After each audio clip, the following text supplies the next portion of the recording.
different bell. One that, okay. Call to order, call to order. Well, good morning.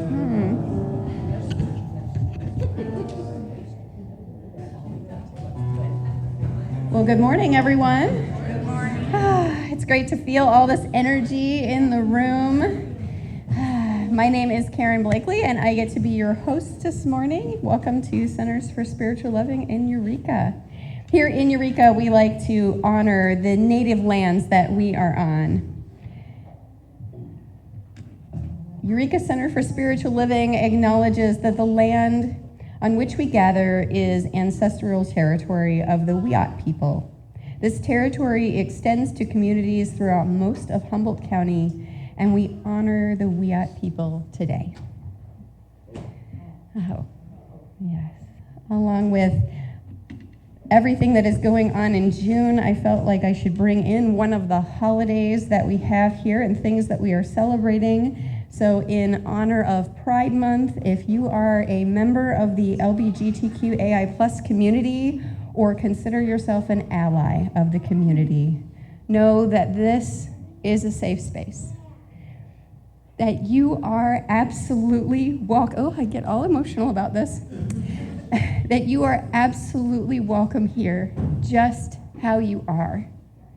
And we are glad that you are here. This is a center that loves everyone. And we simply say, welcome home.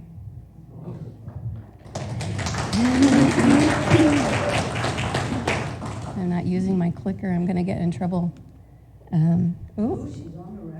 Okay, here we go.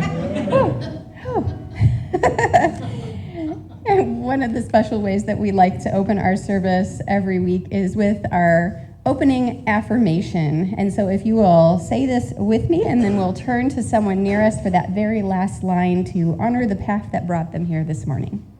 And so let us begin. We are a welcoming community where the vibration of love lifts us, the wisdom of the ages inspires us, and the science of mind teaching empowers us. I honor the path that brought you here today. I honor the path that brought you here today. I honor the path that brought you here today.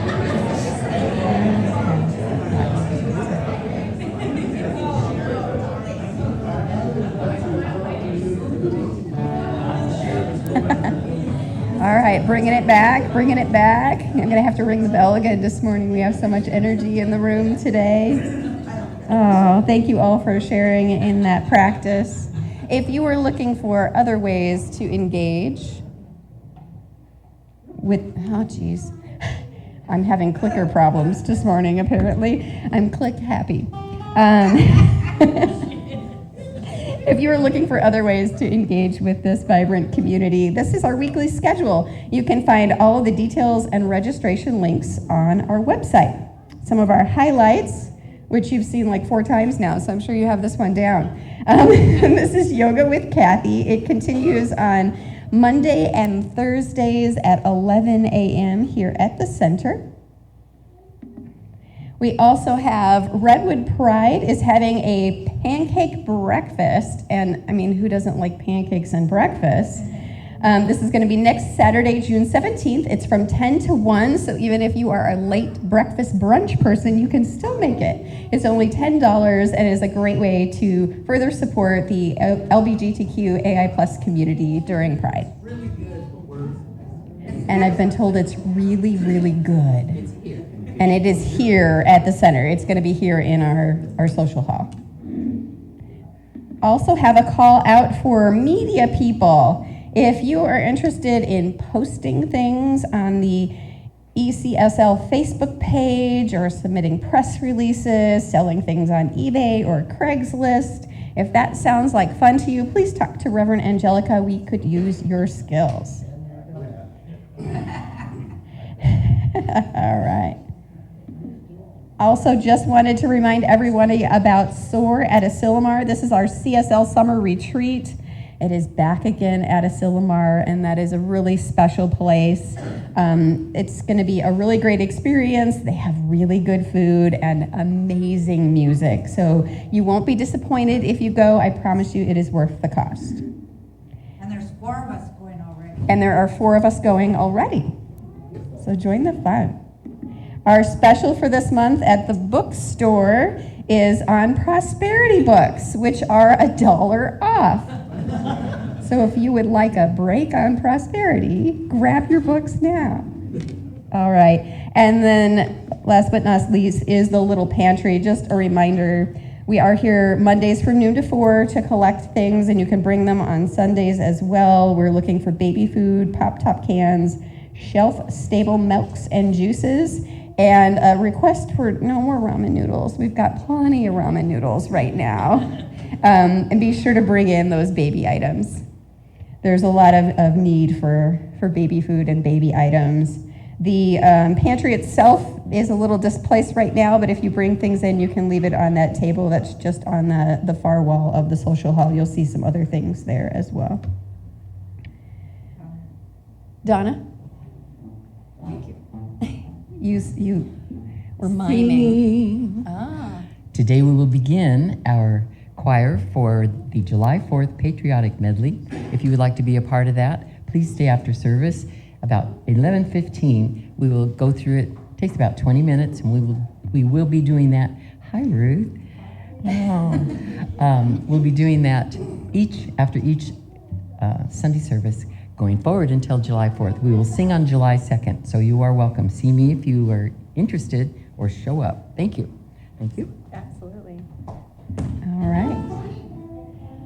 Our theme this month is embracing self-care. And to begin that, we're going to start with our chant, and I'll invite Reverend Angelica up to lead us in that.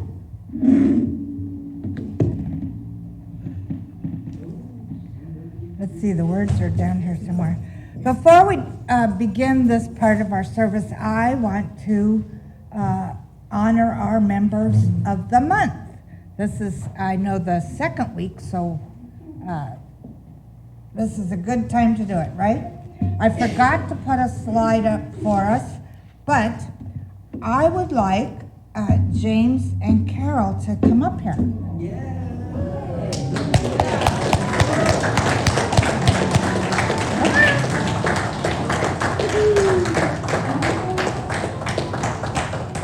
Ever since, you could come stand together. Ever since these two have been attending our center, they have jumped in to help whenever help is needed. And James was here, especially on Twice Nice, I noticed, and others did, that James was here almost every single day, and Carol was here every other day, working really hard to make it a successful. So, I want to give you this. Here's your little certificate. And the other one, of course, is going to join the Rogues Gallery up there. But thank you for your work, for your volunteering spirit. What does it say? It says, James Eddington and Carol Rollins. James and Carol have jumped in to volunteer since they joined our community. James is a greeter on Sunday mornings. Carol brings food to various events. Both Carol and James were fully present during the 1.5 weeks we prepared for Twice Nice and were a great help. Thank you, Carol and James. We appreciate you.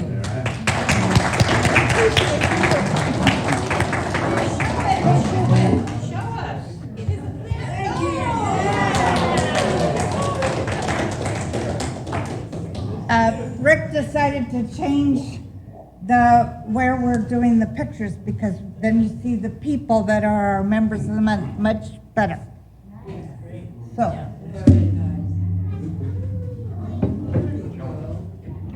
Angelica, what? Oh yeah, I took the picture.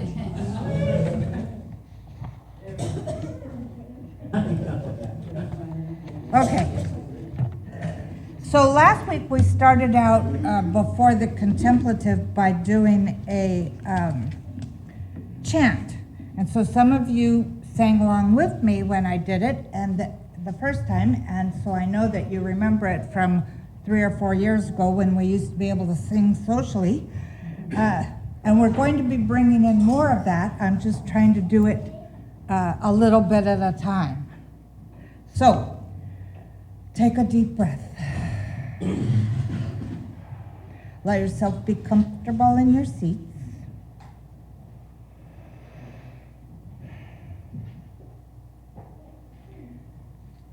I guess which one is the one I push? Oh, there it is. Okay. All right. Breathe into the heart of me, ah. Breathe into the heart of me, ah. Spirit inside me, I call on you to guide me. Breathe into the heart of me, ah. Breathe into the strength of me, ah. Breathe into the strength of me, ah. Spirit inside me, I call on you to guide me. Breathe into the strength of me, ah. Breathe into the faith of me, ah. Breathe into the faith of me, ah. Spirit inside me, I call on you to guide me. Breathe into the faith of me, ah. Les is doing our contemplative this morning.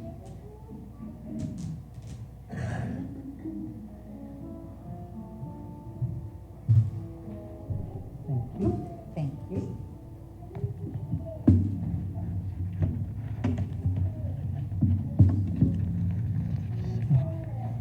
This reading is from Seeking the Heart of Wisdom, The Path of Insight Meditation by Joseph Goldstein and Jack Kornfield.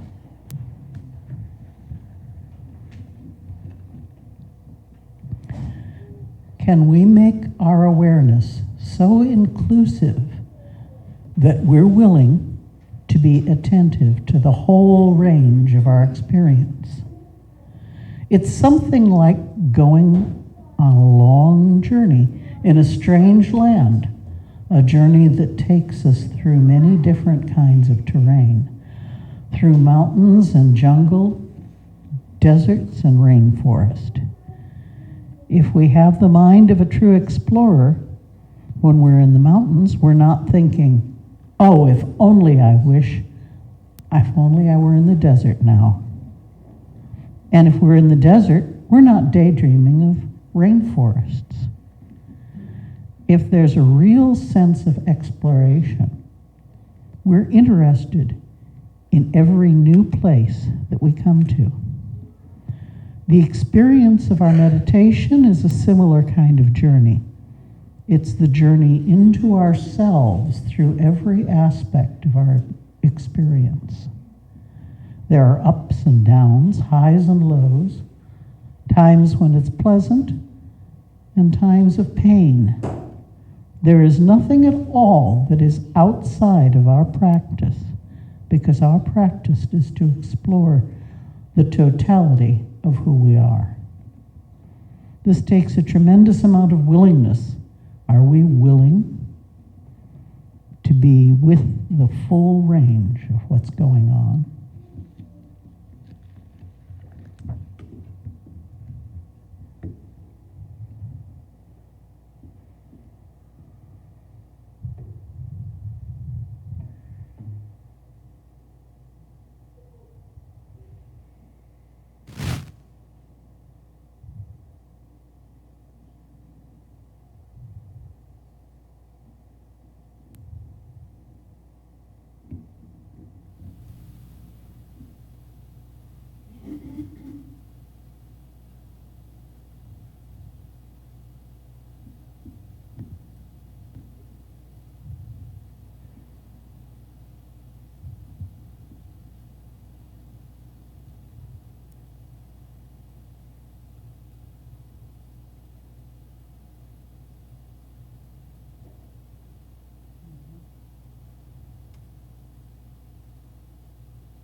I remember who I am,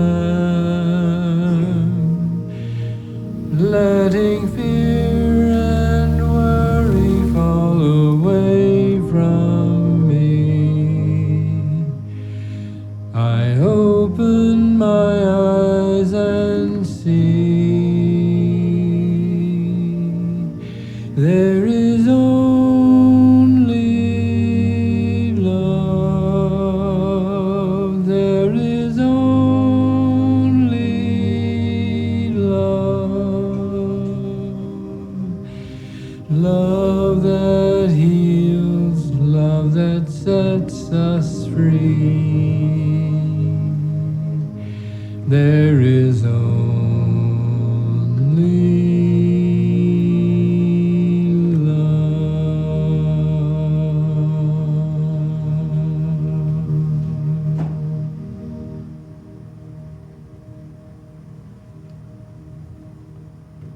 Thank you, Jackson. That is the perfect answer to whoever you are. There is only love.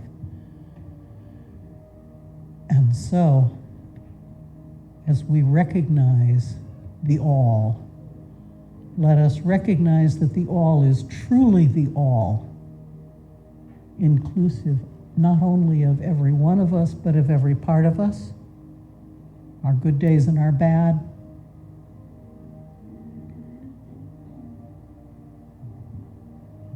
our disturbances and our peace, and that the love that is the essential part of each of us is divine love. And so, as we go into this service, come as you are. Be who you are, and know that that is the perfect thing to be right here, right now. And so it is.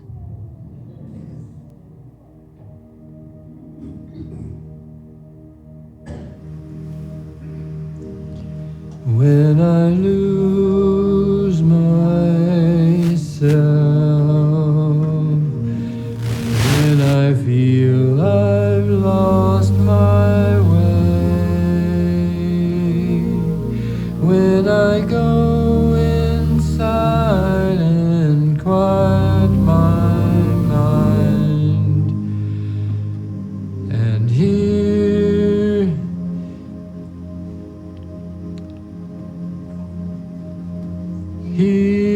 Spirit gently say, there is only love, there is only love, love that heals, love that sets us free. There is only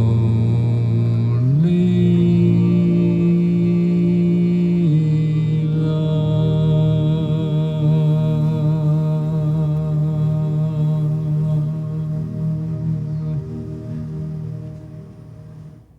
Yes, thank you, Jackson. And now I'm very glad to welcome Reverend Angelica.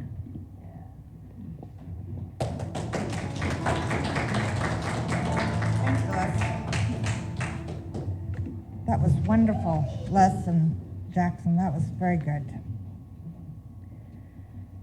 So this month we're talking about self-care. Embracing self-care is our monthly theme. And one of the things I've been thinking about for quite a while is the idea of grief. And funny thing, the Global Vision team decided that today, the topic of today is balancing grief and joy. And I thought, oh, that's interesting. So some of you know that last weekend there, I can't remember exactly what day it is. I mean, my time is gone. What year is this now? Okay. So last week I came home from I came home from working on the Twice Nice thing and being all excited about how wonderful it was and everything, and we were doing a lot of work and found one of my cats dead on the floor. Now, those of you who know me know that I'm definitely the old lady single cat woman, cat lady. And I started thinking about it yesterday or the day before, and the fact that there has been so much for all of us to grieve in the last 3 years. I mean, some of us were grieving even before the pandemic happened because of the state of our country and the things that were going on. And then the pandemic comes and lots of us lost friends and family and experienced people going through this really bad illness. Some people lost jobs. There's a lot of loss. I mean, even our little town of Eureka lost, well, one of the things that it lost that I really miss is Sizzler. You know, I mean, how many of us went to Sizzler for birthdays and had, you know, the wonderful salad bar? That's what I loved about it, was their salad bar, because it was all fresh ingredients, and I had met the lady that owned it, and she was really conscious about picking good produce. But so businesses have closed and are still closing because things have not come back to the way they were before the pandemic. So there's a lot of grief that we have gone through, and possibly, if you're like me, you might not have allowed yourself to fully feel it. I was thinking a while back, a couple months ago, that maybe we ought to start having a grief circle, you know, because if we don't allow ourselves to feel the emotions that are in our bodies, they get stuck and they become something else. So then the Global Vision says balancing grief and joy. And this idea of, for instance, when I came home, I was all filled with joy, happiness, because of how well our Twice Nice was going. And then I see my cat laying on the floor, and it immediately, that joy disappeared, and it became grief. And to have a balance of that, it seems that sometimes we tend to try to, I'm one of those kind of people that's positive and I want to be joyful all the time. I don't want to experience grief. So sometimes I don't allow myself to. For instance, because there was so much work to do still for the Twice Nice, I refused to buy into the grief that I was feeling about A.B. That was a Bengal cat that his name meant absolutely beautiful, A.B. And he was.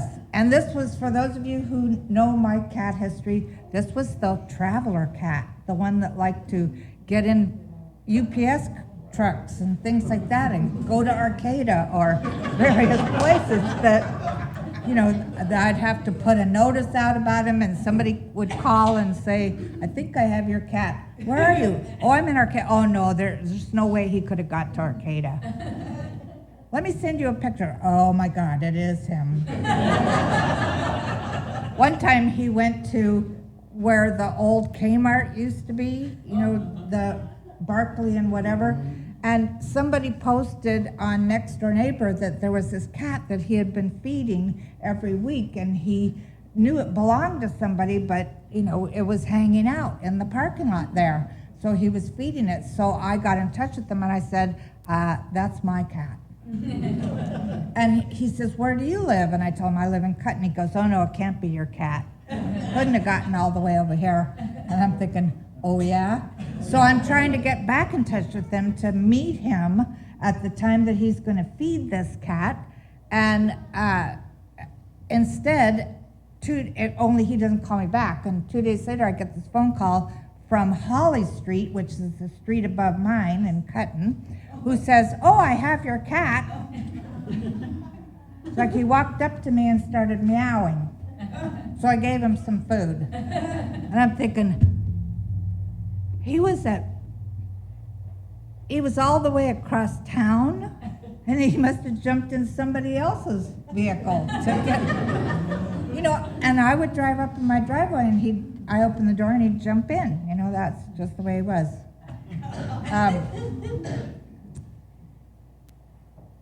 So I wanted to focus more about his life and about the angst he gave me when he was missing, and the joy I had when he showed up, and realizing that this cat was a traveler. He had his own way of doing things. He could not stay in the house. If I kept him in the house, he bit and scratched. That's how he got out originally, was because I got so angry, I opened the door and I threw him out. And he started being happy after that. But that idea of balancing the joy and grief is an interesting one, because we've experienced grief about lots of different things. And like I started to say before I still told you his story, some of you are probably like me, where you want to move past that grief really quickly. You want to, whether you cry about it or do whatever you do, you want to just jump right over it into feeling good again. And the funny thing about grief is that if it's buried, it tends to lead you into all kinds of negative thoughts. It tends to, it's not a good thing or a bad thing, but it is an emotion that must be experienced when it comes. I believe our whole country is at grief. And there's because of the environment, for one thing. In fact, let me read you this story that I found in Jane Goodall's book, The Book of Hope. Ashley Consuelo works with Inuit communities in Canada that have been impacted by climate change. She was interviewing the communities about all they were losing: the ice that was breaking up, the temperatures that were rising, the plants and the animals that were changing, and in many ways, an entire way of life was disappearing. Consuelo was hearing all these stories of despair and trying to write them up in her dissertation when she began experiencing radical or radiating nerve pain in her arms and hands. The pain was so severe that she couldn't type or work. She went to all the medical specialists, but they could not find anything wrong with her nerves. Finally, she went to one of the Inuit elders, and he told her, "You're not letting go of your grief. Your body is stopping you from typing because you're intellectualizing it, not feeling it. Until you get it out of your body won't function." He told her she had to make space for her grief and speak it. She also had to find an awe and joy in every day. So she went into the forest. She immersed her hands in an ice-cold river and asked the water to take away the pain. She apologized to the land for the harm that she and others were doing. It was a reckoning. And after 2 weeks of crying and letting the grief flow out of her body, the nerve pain was gone.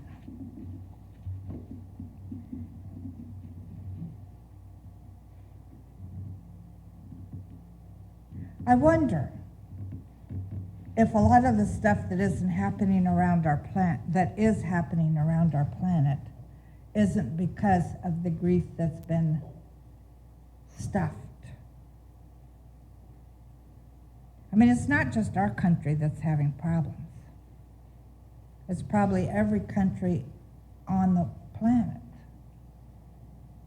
And so how could we move through that? How could we help humanity move through what it's experiencing? Well, I think, again, as we talk about in religious science and science mind, we have to go here first. We have to look inside of ourselves and see, what am I not allowing myself to experience as far as grief?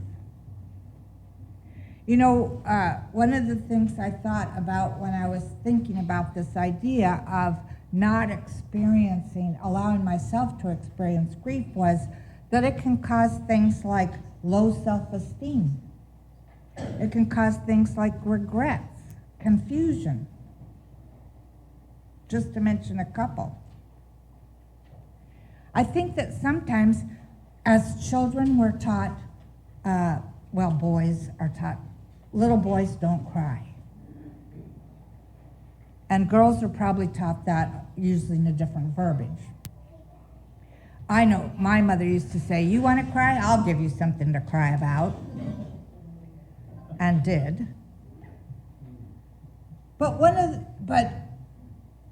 So we embody that as children, that it's not right to express our grief. And so who knows how much grief we have stored in the muscles and different parts of our body. Body workers will tell you that all the emotions get stored in your body. So we have to go within. And if we're not going to go within just for ourselves, perhaps we could go within for the collective, for all of humanity. Grief does not make us imperfect. So, one of the things that we could do then is remember that we're not doing this alone, especially right now. So allow yourself to find refuge in your spiritual practices. I don't remember whether I was in Canada or when I was living in Southern California and studying, learning about the Indian Native American traditions there. You know, in Canada, they call the Native American people First Nations people. And I thought, oh, what a perfect thing to say, the First Nations people. But one of the things I read was that if you're feeling a lot of sorrow, which is grief, you go outside and you find a place that feels comfortable and you dig a little hole and you lay down with your heart over that hole and you allow yourself to grieve. Cry. Think about whatever it is that you're feeling sad about. And let Mother Nature, the earth, this mother, the great mother, our planet, take this and comfort us. And so I did it. I've tried it a few times, and it really works.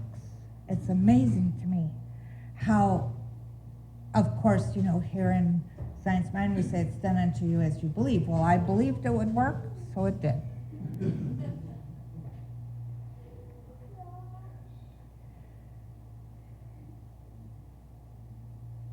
So what I'm saying this morning is grief is one of the emotions we experience in this human journey. And the most important activity for us to do while grieving is to be willing to be with it. To be willing to be with it.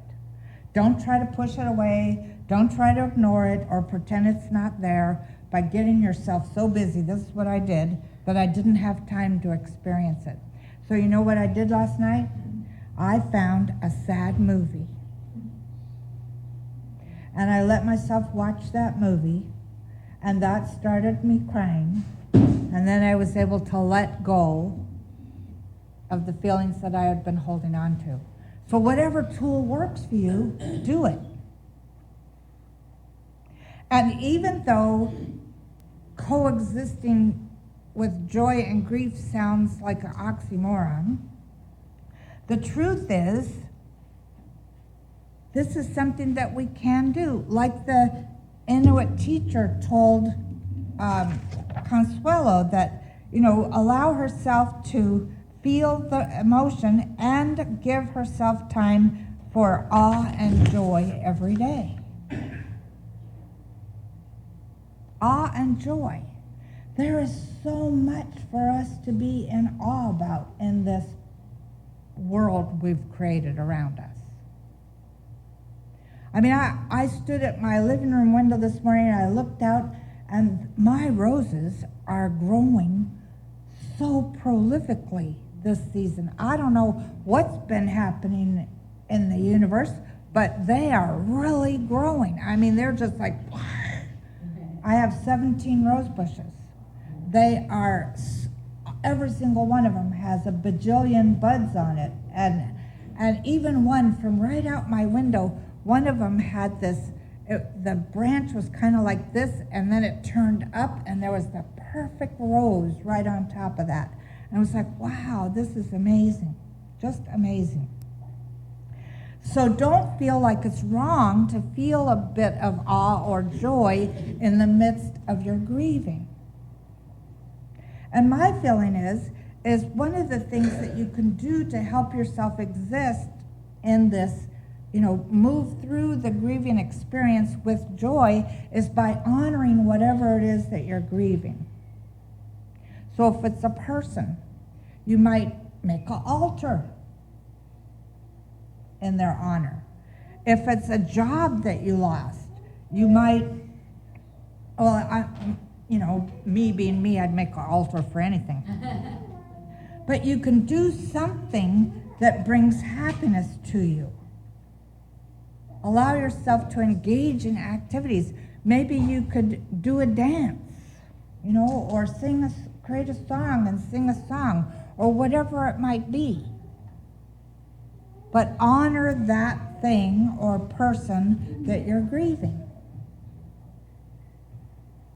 I noticed that animals grieve as well. The 2 remaining cats I have, they're younger than the ones that have died over the past year or so. They just sat for a couple of days. They didn't want to play. Kittens like to play, right? They didn't want to play. They didn't want to do anything. They looked at their food. In fact, my newest one that I rescued from the people that left him when they moved away across the street, every time I put his food down, he'd run up to it and then he'd try to cover it up. It was like it just wasn't working for him. So I watched them grieve. And the funny thing is that these 2 cats who used to spit and fight all the time, ever since Curly, that's the new one's name, came into the house, Sandy, my other one, used to spit and fight, and never actually physically fight, but, growl and do all the things that they do. When they were grieving, they didn't do any of that. In fact, they sat right next to each other by me on the couch. Or Sandy, who has never let any other cat on my bed, now lets Curly sleep on the bed. And so I found myself feeling a sense of joy in that as the 3 of us were doing grieving.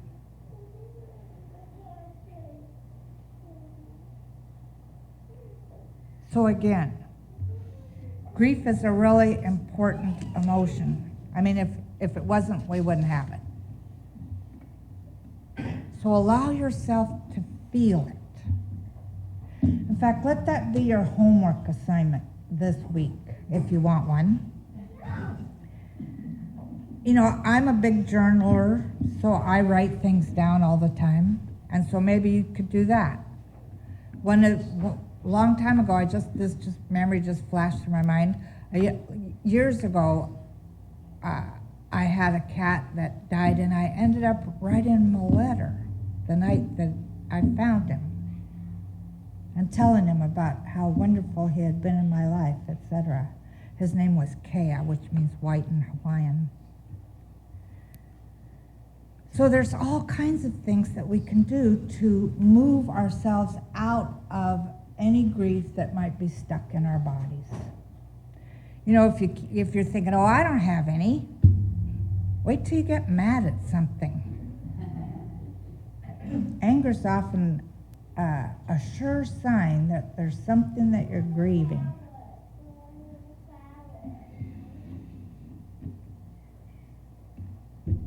My birthday is next month. I'm going to be 75. And I remember looking at myself in the mirror the other day and thinking that I had been seeing myself as a 40-year-old or a 50-year-old. in the mirror. And so there was a part of me at that point when I realized what I had been doing, not seeing the real me, that I could grieve that. The fact that the time I have left is a lot shorter than the time I've lived already. So allow yourself to look at where you're grieving. You could be grieving your youth. You could be grieving a divorce. You could be grieving absolutely anything. But if you've socked that grief away, if you've stuffed it down, it's going to show up. And so you might as well take care of it before it does. And what I know is that let your community, let us support you in doing what you need to do. We're here for all of you. I'm so amazed at our community as they have helped people move through illnesses and various other things in their lives. We have an amazingly compassionate community. And so remember that, and don't think that you're alone. And then remember this: who you are is spirit in a physical body. In fact, every single cell and atom of you is spirit. There's nothing but spirit here, or this divine energy, or God, or the force, or love, whatever you want to call it. That's all there is here. And love will help you move through anything. Love is the greatest healing agent that I know of. And that's what we're doing. We're healing ourselves, and in turn, we're healing our planet. So let's say our affirmation. So if I push, there we go. Behind all my grief and joy, there is only one truth: love. And I want to thank Jack Hall for, he's our practitioner down in Monterey. Thank him for doing the affirmations this month. In fact, I haven't acknowledged the Zoomers yet this morning. I'm sorry about that. So I'm glad you're here, Zoomers. Thank you very much. And let's go into prayer.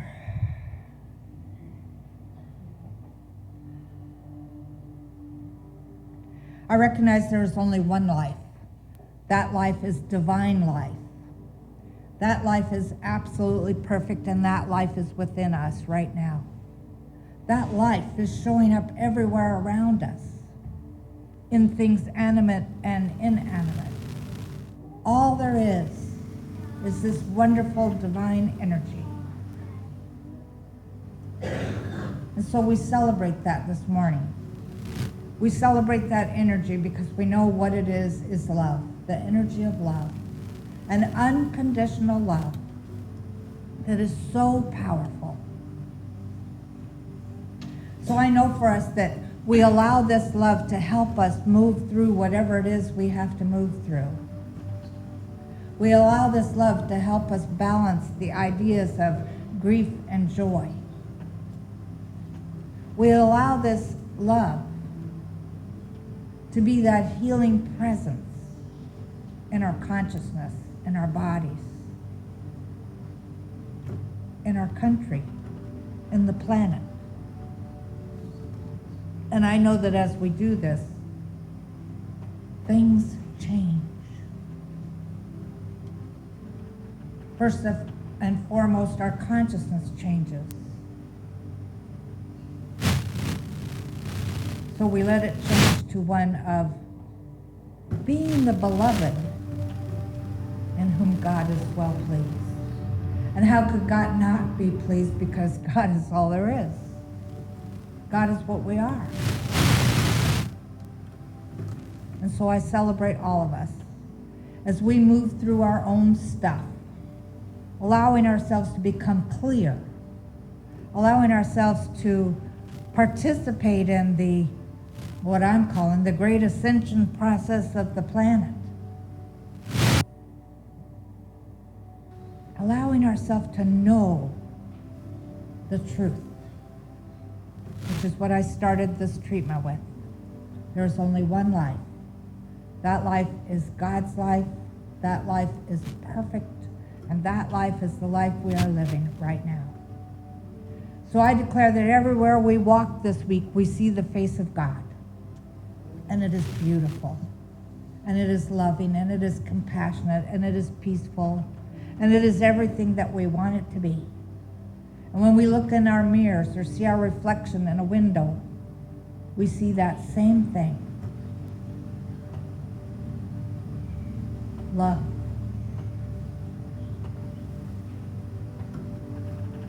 And so knowing for each of us that we all support each other in this idea of knowing ourselves as love, as divine energy.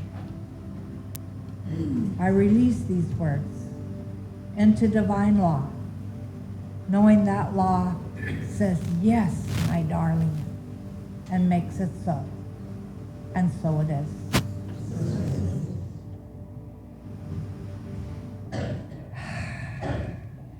Our music this morning is with Les, so let's give her a hand.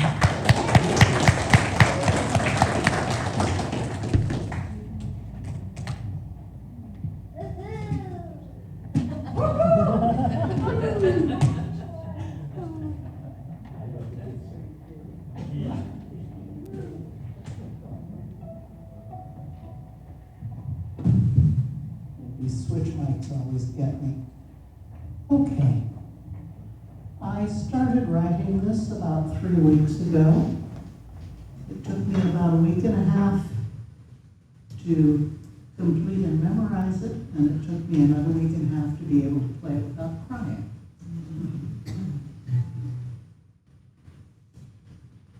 When I need you, when I need you, whenever I need you,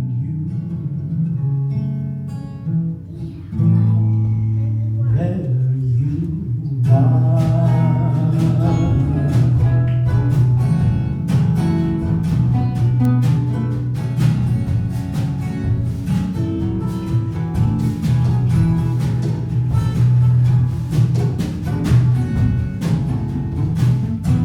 It isn't your breath or my breath or his breath or her breath, it's air. And everyone breathes it. Your love or my love, it's all in the one love, it's love. And everyone feels it. Tell me again that you're not really gone. Help me to keep on keeping on. Tell me again that you'll always be there, 'cause you are love, and that one love is everywhere, just like the air.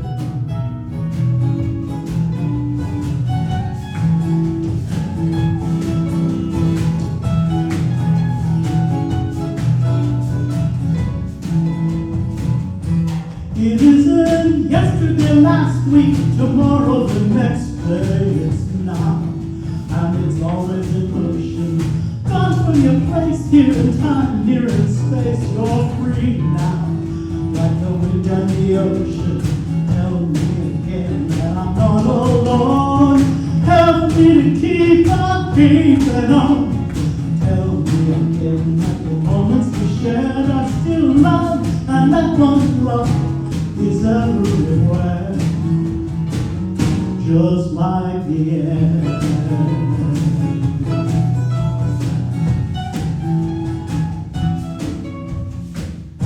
And if I sing with a tear in my voice, I'm right and tired, I don't have much choice.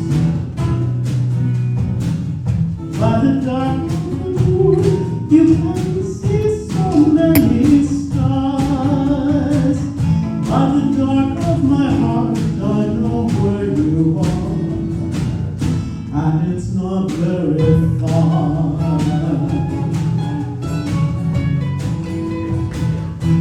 It isn't your soul or my soul, it's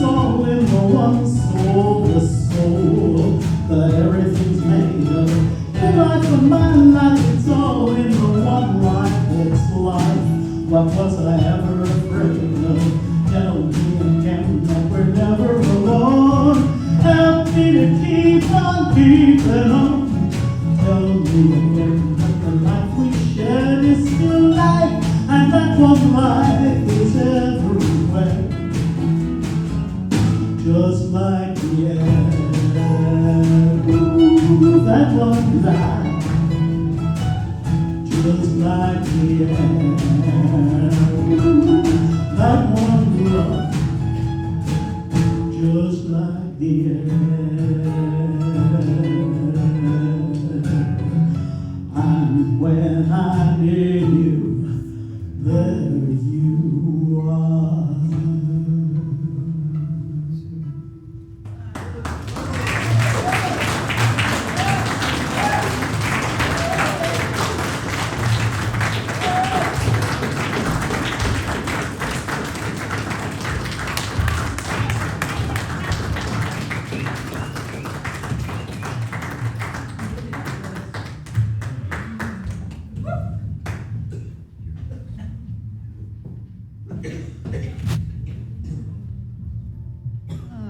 So taken with that song, I forgot that was me. I was supposed to get up now. Thank you again, Les, for that amazing song. That was a beautiful, beautiful tribute to life and to your beloved who passed. Thank you for sharing that with us. And now we come to the time in the service where we have an opportunity to share our gifts. And so this is the time of our offerings. You'll have the affirmation is here on the screen. Checks can be made out to ECSL, or if you're joining us online, be sure to click the donate button and go ahead and join us in that way through PayPal. And so let us say this affirmation together, holding to our hearts whatever is ours to give this day, whether that is a financial gift or even just an affirmation. I gratefully give from the fullness of my abundance, knowing my gift blesses this center, all in it and beyond, and so it is.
And so we bless every gift and every giver, knowing that each dollar is transformed into the energy of abundance, because that's what it is. Simply God in action, in form, in this relative world. And so we know that each gift, each vibration of energy is sent exactly where it needs to be, supporting the center, our community, and beyond. And I know that that vibration of love lifts us even higher. And for this and so much more, we are so grateful, and so it is. Thank you. And now we have the opportunity for somebody to read our community statement of inclusion. Who would like to read that statement today? Can I make an announcement first? Oh, okay. Read it? Okay. I'll let you both come up. How about that? Let me do one thing. Edward and Amy have brought some spaghetti and sauce for anybody that would like to have some this morning, which reminded me that next Sunday is Father's Day, and I thought that since most of us, our fathers are probably in another dimension, let's celebrate them by having a potluck. Is anybody into that? All right. So we will do that next week, and I'll send it out in the newsletter. Thank you, Judy.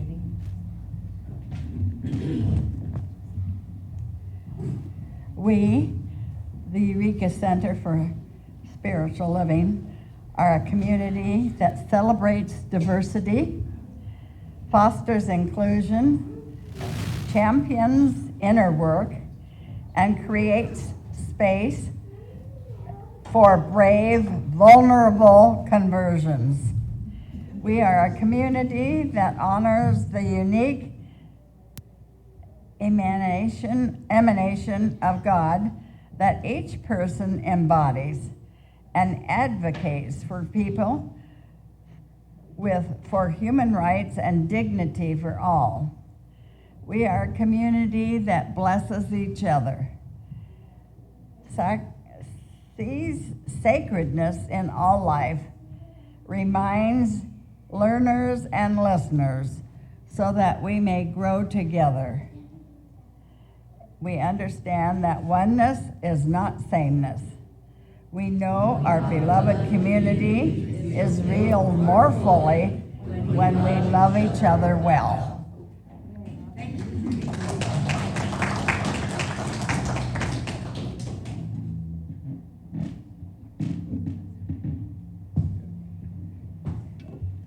All right, wonderful. And now I invite you to stand and sing as Donna leads us in our community song, This Is You.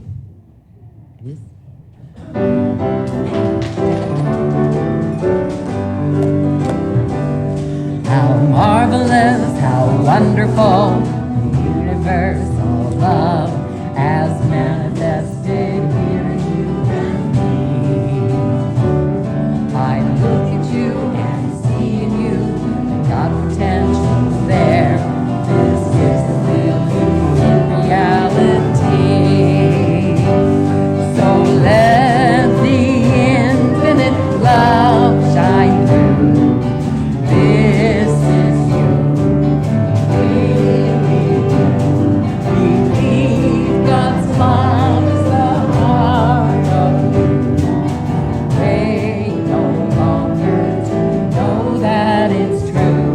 How marvelous, how wonderful, universal love has manifested here in you and me. The love. I wanted to do more.